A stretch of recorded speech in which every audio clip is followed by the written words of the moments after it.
웨스트민스터 신앙고백서 제8장 중보자 그리스도입니다. 중보자라 그러면은 이쪽과 저쪽 양쪽의 입장을 잘 고려해서 둘 간에 화해를 시키거나 거래를 성사시키는 사람을 중보자라 그럽니다.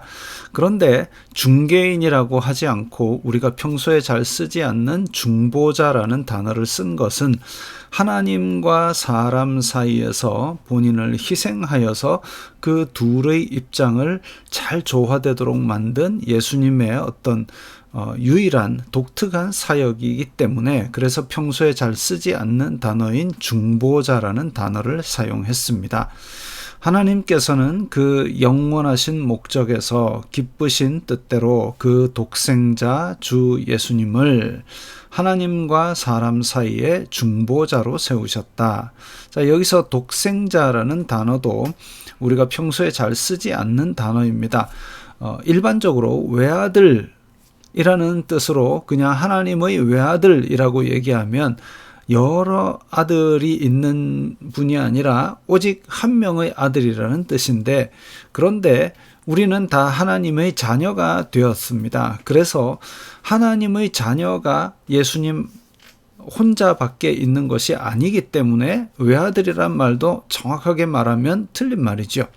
그런데 그 예수님의 어떤 독보적인 사역, 그리고 하나님의 아들 성자로서의 그 유일한 지위, 이런 것을 표현할 수 있는 단어가 무엇이 있을까? 그래서 아마 선교사가 초기에 성경을 번역하면서 홀로 독자, 날생자 해서 독생자라는 단어를 만든 것으로 알려져 있습니다. 그래서 독생자 이러면 성자 예수님의 어떤 유일하신 그런 사역을 포함한 단어라고 생각하시면 되겠습니다.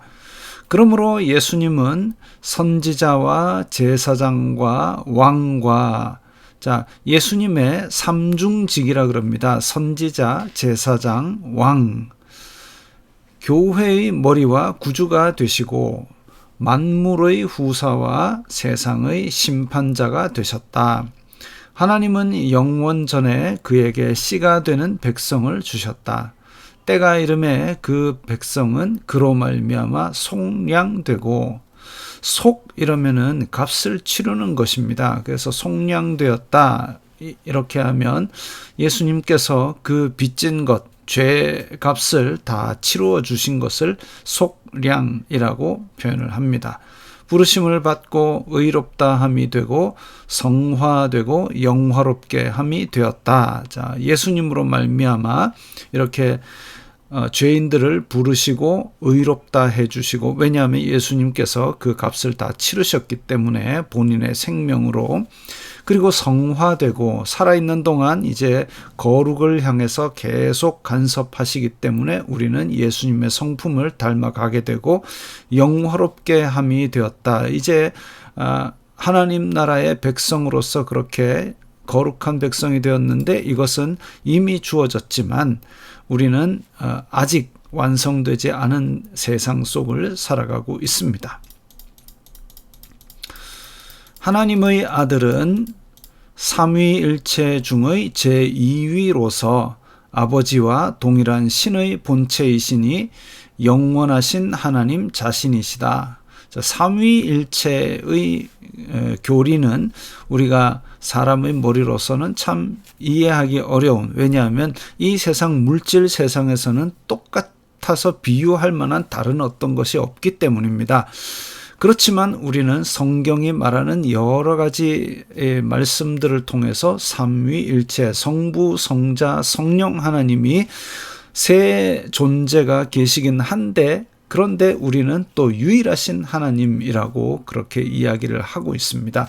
그것을 달리 표현할 말이 없어서 삼위일체라고 표현합니다. 때가 참에 그가 오셔서 인성을 받으시되, 즉 사람의 속성을 그대로, 사람의 어떤 특징을 하나도 빠짐없이 다 가지셨습니다. 인간의 모든 본질적 속성과 공통적인 연약성을 그대로 받으셨다. 그러나 성령의 능력으로 말미암아 죄성은 없이 동정녀 마리아에게 그의 체질로 잉태되셨다. 그 결과로 완전하고도 구별된 신성과 인성이 나뉠 수 없이 한 인격으로 결합되셨다. 자, 예수님 안에는 신성, 즉 하나님의 속성을 가지고 계셨고, 예수님은 또한 인성, 사람의 그 연약하고 육체적인 그런 모든 것도 가지고 계셨고, 분리되어서 계신 것이 아니라 예수님으로 이 땅에 태어나실 때는 신성과 인성을 하나로 결합한 그런 존재로 이 땅에 오셨습니다. 그 결합으로 말하면 각기 성품의 변동도 아니고 합성도 아니고 혼동도 아니다. 자, 변동도 아니라는 것은 하나님의 아들은 그 성자의 어떤 신성, 그것이 변화되어서 인성이 된 것이 아니고 신성, 인성 동시에 다 가진 존재로 계시다는 겁니다.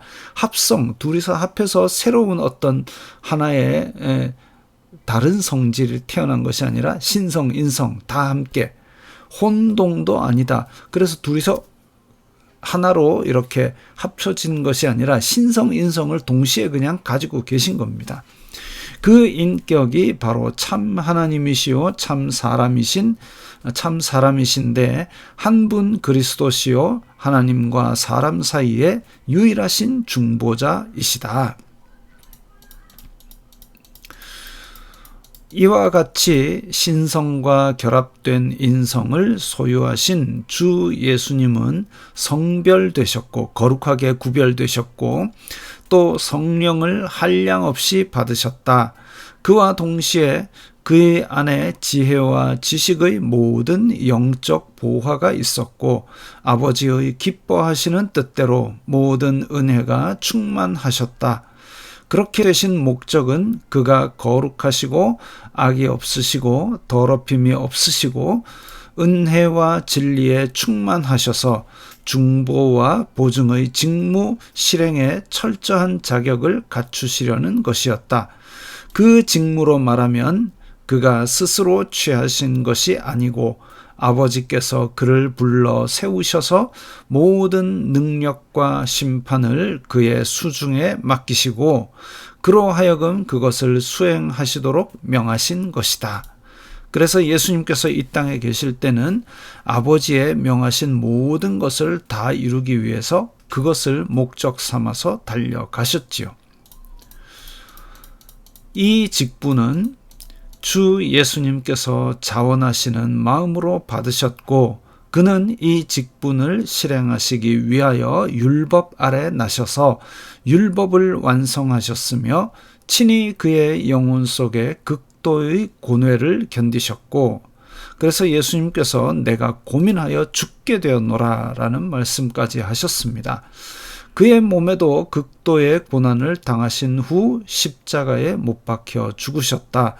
그는 장사 지낸 바 되시어 죽음의 권세 아래 머물렀었는데도 썩지 않으시고 제3일에 죽은 자 가운데서 부활하셨으니, 자, 여기에서 어떤 사람은 죽은 상태가 아니라 어떤 수면 상태 아니면 아파가지고 그냥 기력이 쇠진한 상태라고 그렇게 이야기를 하는데, 그렇게 기력이 쇠진하고 피를 다 흘린 그런 상태에서 과연 다시 니고데모와 아리마대 요셉이 살릴 수 있는 의술이 2000년 전에 있었느냐?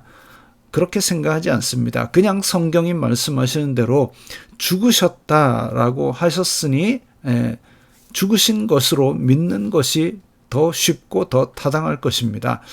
그리고 부활하셨으니 제3일에 부활하셨다 그랬습니다. 제3일이라 그러면은 이제 금요일 날 돌아가시고 토요일은 무덤 안에 계시고 일요일 새벽에 살아나신 것입니다. 전에 고난당하셨던 동일한 몸으로 일어나신 것이다. 자, 어떤 사람들은 부활하신 다음에 다른 몸이기 때문에 여인들이 못 알아보았다 그랬습니다. 그러나 제자들이 예수님을 알아보고 또 예수님의 못 박히신 손에 손가락을 넣어본 그런 제자도 있습니다. 그래서 그 고난당하셨던 연약하고 상처받은 몸 그대로 일어나신 것으로 그렇게 보시면 되겠습니다. 그는 그 후에 역시 같은 몸으로 승천하셔서 그 아버지의 우편에 앉으셨으며 거기서 우리를 위하여 대신 간구하신다. 그가 이 세상 끝날에 인류와 악한 천사들, 마귀와 그 사자들을 심판하시려고 다시 오신다. 근거되는 구절이 아주 많지요. 시간이 되면 이런 구절들을 다 찾아 읽으시는 것도 좋겠지만 아니면 이렇게 교리를 먼저 공부하신 후에 그리고 성경을 천천히 읽으시면서 이게 그때 그 교리에 나왔던 그 말이구나 이렇게 찾아내는 것도 유익한 것이 될 것입니다.